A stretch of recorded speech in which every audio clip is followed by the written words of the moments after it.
So I'm excited to welcome Sheena Monnin to TiE Detroit event, the first event we are doing in 2018. And Sheena doesn't need introduction, but I still have to give you a brief rundown on her bio. She's a TV host and a reporter, an author. I think she has 2 books published already. Hands on Wheel. I know these days we have hands on the phone. I think her book is so timely. Sheena has appeared on almost all possible. What's happening here? Is it good? On all possible. Yeah, various TV stations, CNN, AC, 360, Anderson Cooper, that is, Inside Edition, Today Show, USA Today, Guardian, BBC, and BuzzFeed. As all of you already know, she has the Miss Pennsylvania 2012 title and Miss USA contestant.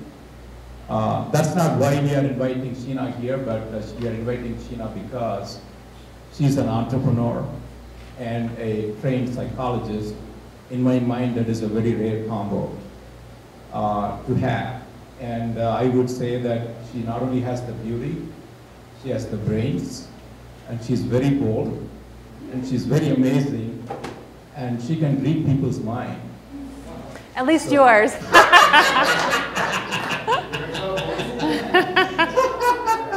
So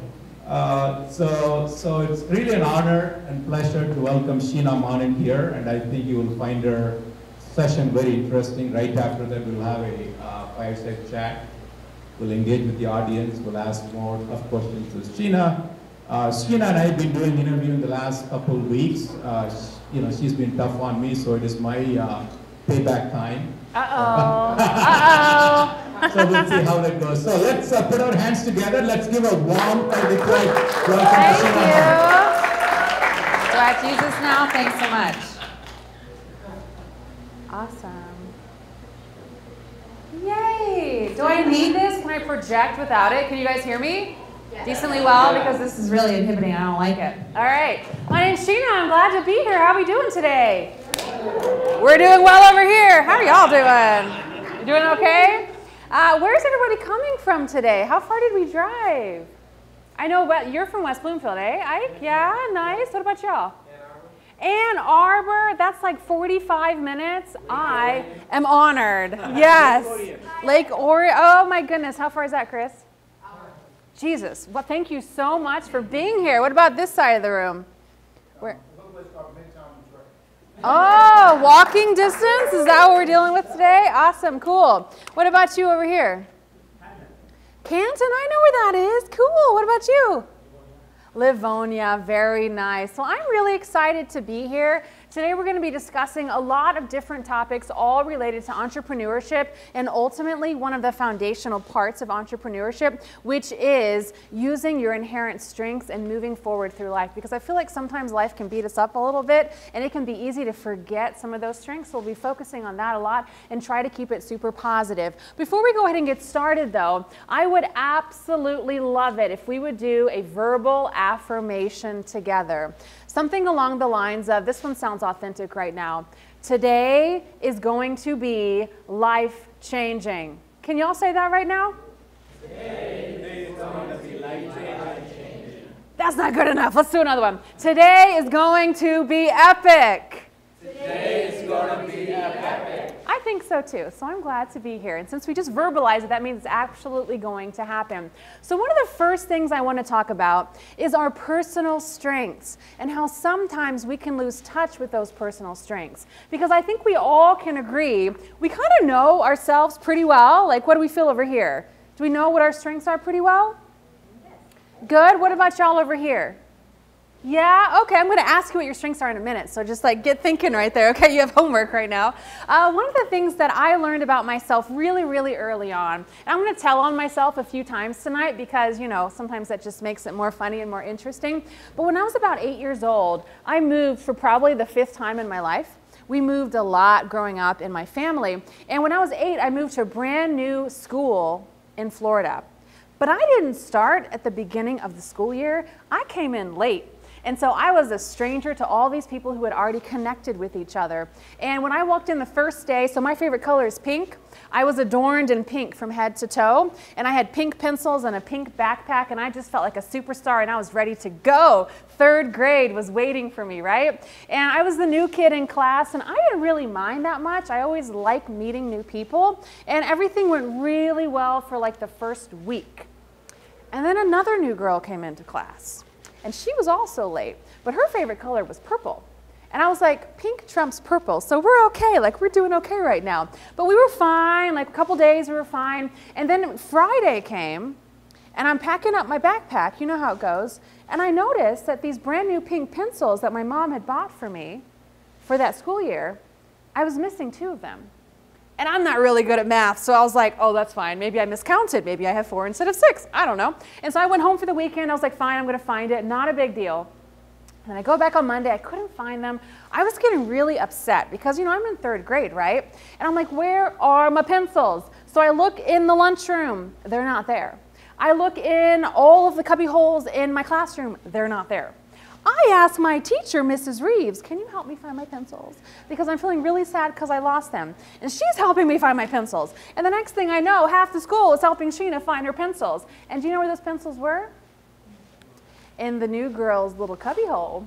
And so I was like, where are my pencils? And this is what she does. She takes the pencils and she holds them up. She's like, oh, are you looking for these? And I was like, yes, those are mine. And I wish I could say that I handled it with grace and poise, but I didn't. I broke down, I started crying, and I think I pretty much threw a tantrum. My mom was called to the school because I was so upset that she had stolen my pencils. And the moral of the story is, yeah, my mom was called to school. We had a talking to. She took me home. It was no fun. But I realized in that moment that sometimes there are people in life who kind of take enjoyment out of not being very nice to you, right? And you don't understand why they're doing that, and maybe they don't even understand why they're doing that. But the end result is we can lose one of our big strengths. And at 8 years old, one of my big strengths at that time was I was pretty peaceful and pretty chill, and I liked a lot of people, and a lot of people liked me. But in that moment, I knew what I was doing when I threw the tantrum, and I knew it was going to happen when I threw the tantrum, and I did it anyway. So I want to use that story, that childish little story, to sort of like illustrate the journey through life and how some of those things that I battled with way back then still are present, right? Because when we have certain strengths and then we lose them or we allow people to take them from us, it can be very hard, the older we get, to get those strengths back into ourselves and to find out who we are once again. So we'll revisit the story a couple times as we go on through. One of the first things that I did was I forgot one of the gifts that I bring to life. And for me, I'm a really nice person. I'm a pretty peaceful person. I don't seek out conflict, and I lost that in the moment. So we'll start there and we'll plant there for now. And I want to know, what do you think your strengths are? What strengths do you guys have? What are you good at? Ambition. I know you. You're definitely good at ambition. What else? What are you good at? Kindness. Haha, really? You really give me a hard time sometimes. I don't know about that. All right, he's a kind person. What about you? Passion.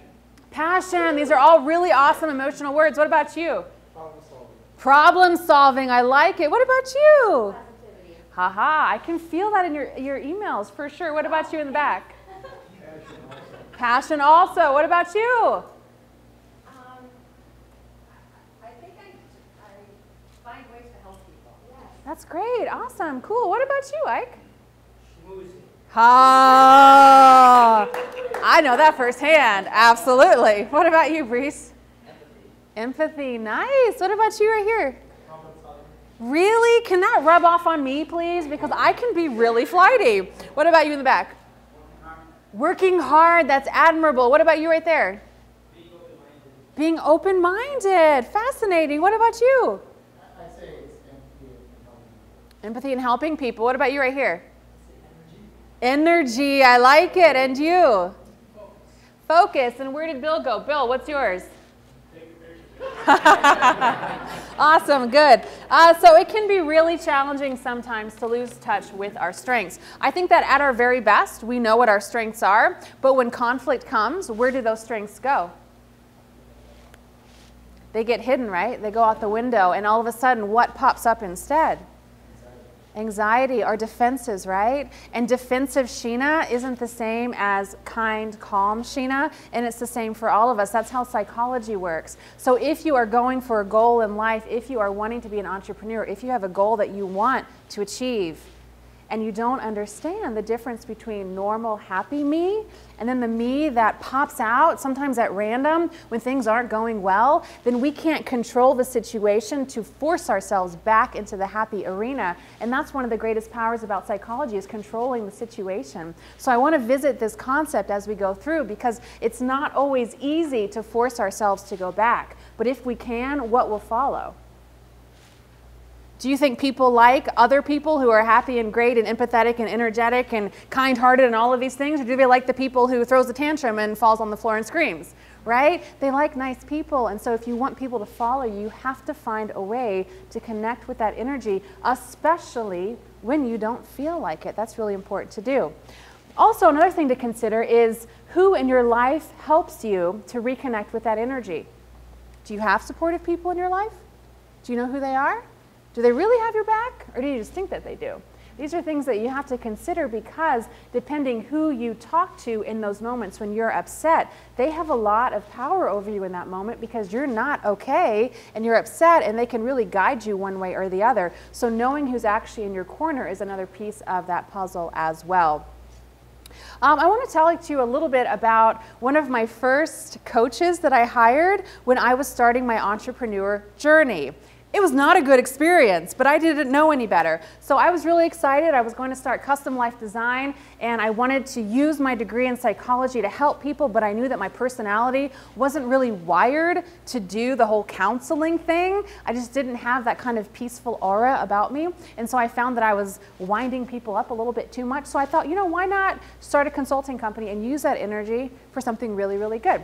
And so I was like, well, I don't really know how to do this, so I'm going to hire a coach to help me out. And so I hired this coach, and his name was Jonathan, and he was really, really well known in the area. And he had done a lot of great things for other people. But do you know what I discovered? This is a common pitfall when you're actually hiring someone and asking them to help you out. He coached me to be like him. And what I've discovered in my journey toward having my own company, it is easy to lose yourself in other people just because they have a certain credential, or just because it works for them. And he's a very type A, aggressive human being, and I just want to be liked, and I just want everyone to be happy while we're working toward the goal. And I was really frustrated. Have you ever hired a professional who's supposed to help you, and at the end of the day, after your sessions, you're like, I feel like I don't even know what's going on right now. I don't feel good. Am I the only one who hired a bad coach at one point? Very possibly, right? And so I found myself in that situation. And one of the big things I feel like toward being a leader and being an entrepreneur is constant reassessment. Knowing who you are, your strengths, you guys know what you're good at, but also feeling when someone is pulling you in a direction that ultimately will bring your company down. And that was what was happening to me. I went into a couple of coaching sessions with clients, and I was acting like someone who wasn't like me. I was pretty happy with life, so I wasn't acting defensively, but I was listening so deeply to what this coach said that I was starting to act like this person, and it wasn't authentic for me. So when you're going to seek professional help, it's extremely important that you know who the person is and what they can offer. And Chris and I have been in Toastmasters. Have you all heard about Toastmasters before? Public speaking group? Okay, we've been in Toastmasters for years together now. And you know how it is when certain people are giving you a critique, you're like, oh, this person is God in Toastmasters, like they know everything. And you can take it to heart. And sometimes when we do that, we can lose ourselves. Okay, so keep that in mind. Another bad experience that I had, I was working with a client, and he was so desperate to reach millennials. Do you know what his approach was? He started to act like one. And the man was like 60. And it wasn't working out for him very well. And I had a really hard time like being like, okay, I understand that there's a gap here and you're trying to bridge the gap and you're trying to reach people, but you can't fake it. And I feel like a lot of times when it comes to leadership, we feel like, oh, this is what this person likes. What was your strength again? Problem solving. He likes problem solving, so I'm gonna like do my research and act all smart and intelligent, and then he's gonna respect me and we're gonna have this great thing going on. But do you feel like he'd understand if my energy was fake or real? you seem like a very intelligent person, so we're going to go with, yeah, he could probably tell, right? And that's what I notice with a lot of people when they're starting different companies and they're trying to reach the next level in their own company where they're actually in, is if you start to fake it too much, people understand psychologically what's going on and it's not going to work out too well for you. So keep that in mind as you go on through. How you guys doing on this side of the room? You look a little, you're good. Y'all are good. Yeah. You guys are great. How are we doing over here? Awesome, good, exciting times. So I want to talk a little bit about, so we just talked about losing yourself in either marketing or losing yourself in what other people may be telling you to do. But I want to talk about projection as well because I feel like it has a really bad reputation. What is projection? What is it? Tell. Projecting your being to the outside world. That's right. It's using your innate perspective to see what could possibly happen. Do you think that normally projection is considered a good thing or a bad thing? It's usually considered a bad thing, right? We don't want to project because then we can put ourselves in a box. But I've actually found the opposite to be true. I found that when we understand our strengths, we understand who's in our corner, we know who's helping us out, we know where the advice is coming from, we're taking it with a grain of salt. If we can use all of this together to project what could possibly go wrong in a business setting, guess what I can then do to myself? I can protect myself. Have you ever gone into a meeting where you just were like, I'm going to be so, who said open-minded over here? Ha ha, I'm going to be so open-minded, I'm just going to let things flow, let them be what they're going to be, right? And then you get in the meeting and you're like, oh, they hit me with something. I didn't see it coming. And I think the best leaders are the ones who are able to look into the future a little bit and to be like, what could possibly go wrong? First time I sat down with Tel, I didn't know him. I didn't know he was cool. I thought maybe he wasn't going to be very funny or very nice. And I was like, what's the worst thing that could happen in this meeting today? And I didn't know Bill from Adam. I was like, who's this Bill person? I don't know. And so I was like, what could possibly go wrong? And I planned for what could go wrong.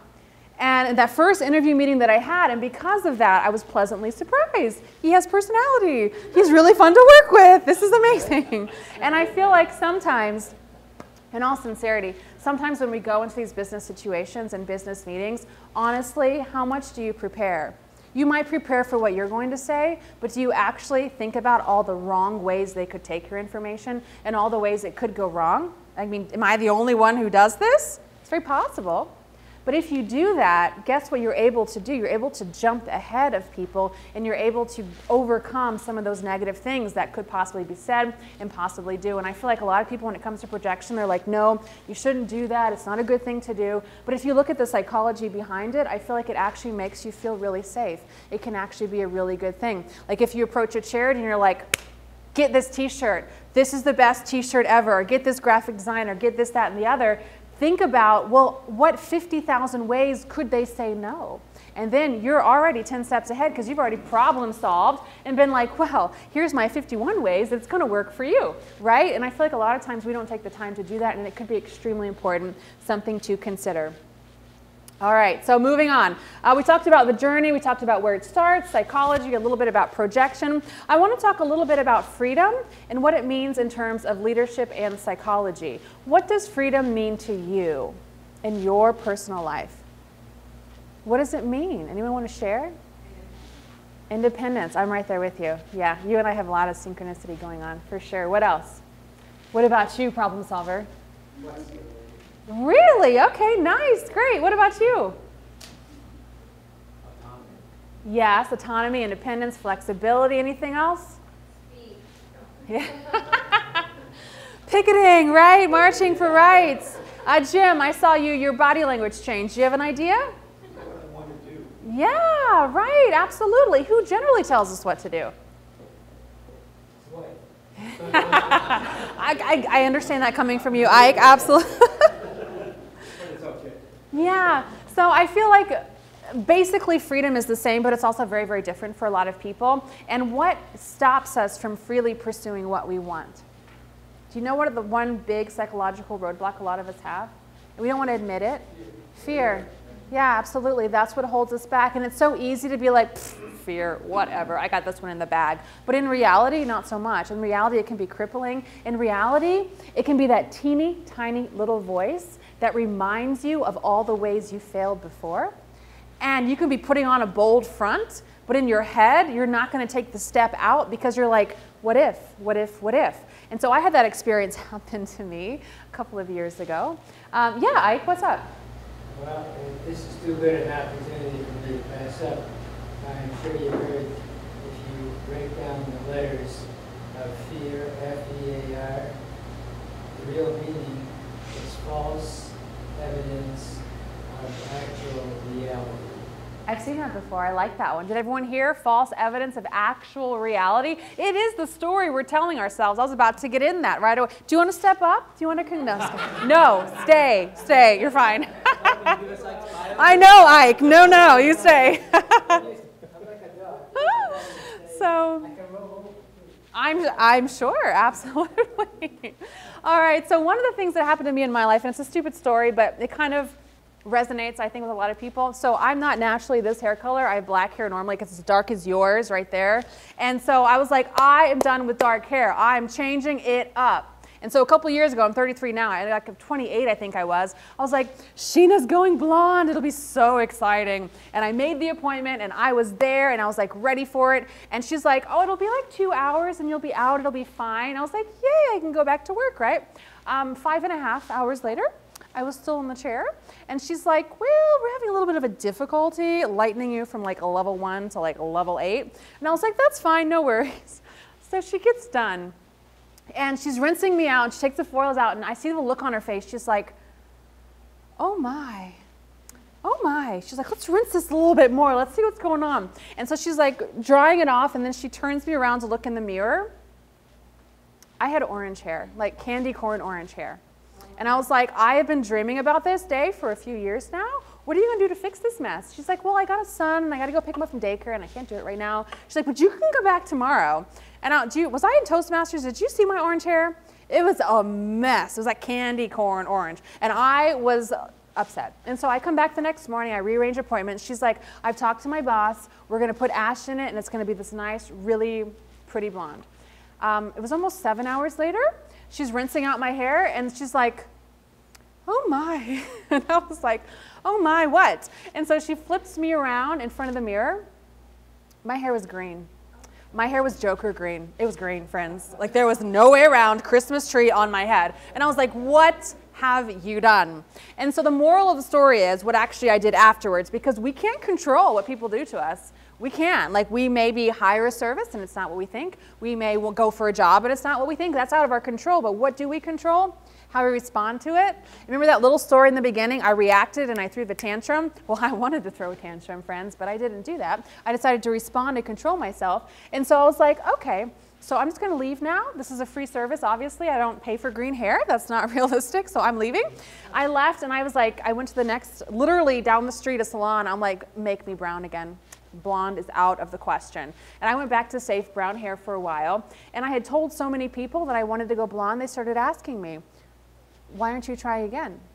Why are you stopping? And I was like, looked bad, felt bad, no thank you, too much time. And I squashed my little desire to have blonde hair because I was afraid and I was concerned. And yeah, the story is stupid, but we do it all the time, don't we? We want something and we know we can get it. We know we're capable of it, but that little voice in our head's like, that was unpleasant, that hurt. They were not nice to you. What are you thinking doing that again? And what's that little voice in our head? What is that? Is that our better nature or our not so good nature?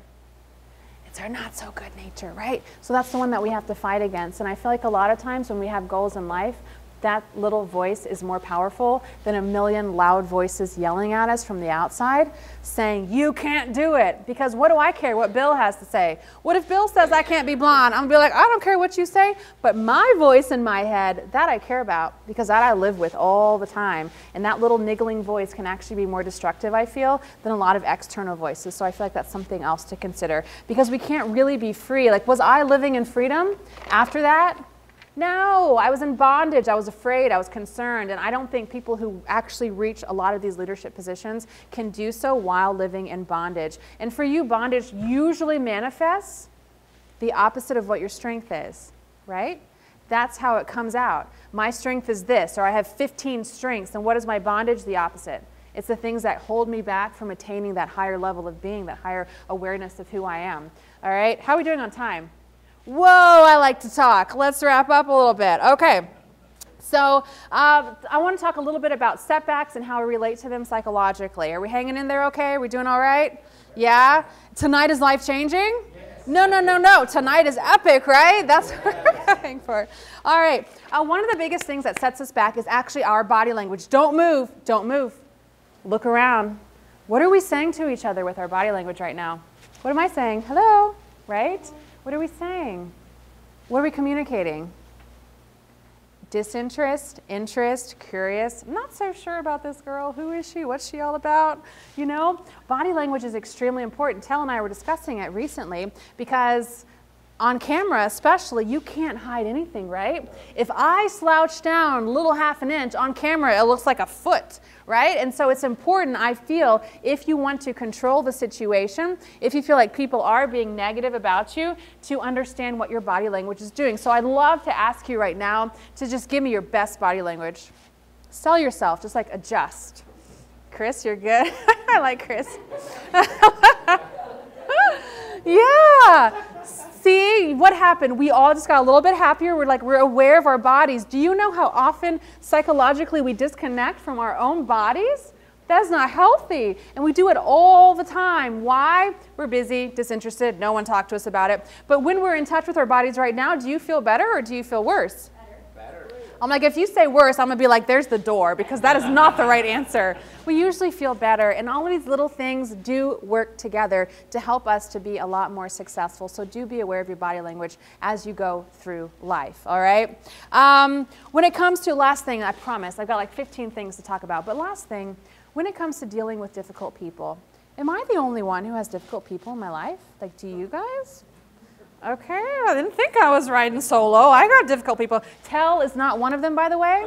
He's not. I promise. But we do. And so how can, my biggest thing with this is, if we don't practice self-awareness, understand how we're coming across to people, understand what's influencing our mind, if we don't take care of me, then I can't take care of people who are maybe not treating me very well. And one of the biggest pitfalls I found when it comes to team building is that we fail to take care of ourselves first. So if I am not filled up inside, if I don't know my strengths, if I'm not celebrating them, if I'm not fighting for my strengths, if I'm not making sure people aren't tearing me down, then I can't be nice to you because I got my own garbage to deal with, right? And I feel like a lot of people don't understand that. You have to take care of yourself first. And if you don't know how to do that, buy my book, because it's in there and it's extremely important. And I feel like one of the biggest reasons we don't is because society tells us if you're not busy 24/7, then you mean nothing. If you're, you disagree. I saw your body language. What do you think? I agree. Oh, his face was like, and I was like, okay, friend, tell me what you think. He's like, the spotlight is on. Whatever you say is gold right now. No, honestly though, we have to take care of ourselves, because if we don't, I mean, is anybody else going to really? They may try, but they don't know me the way I know me. And so if I'm not filling up my tank all the time, then there's no way I can be free to actually emote and be there for people. Trust me, I have to work really hard every Sunday with Tel. And and then Jackie, whoo, like that's another story. No. They're the best people ever. So thank you so much for listening. Does anybody have any questions or comments over the stuff that we talked about today? Any? Thank you. Yes, I paid her $50 to say that. So, Tel, what do you have to say? I paid you $100. Well, we have a lot of questions. Oh, geez, yes. Well, thank you guys so much. If you don't want to shout out an answer because you feel awkward, I'll totally talk to you afterwards, I promise. Just don't be down in my strengths in the moment, because it's not going to be pretty. Just kidding. Thanks so much. Appreciate it.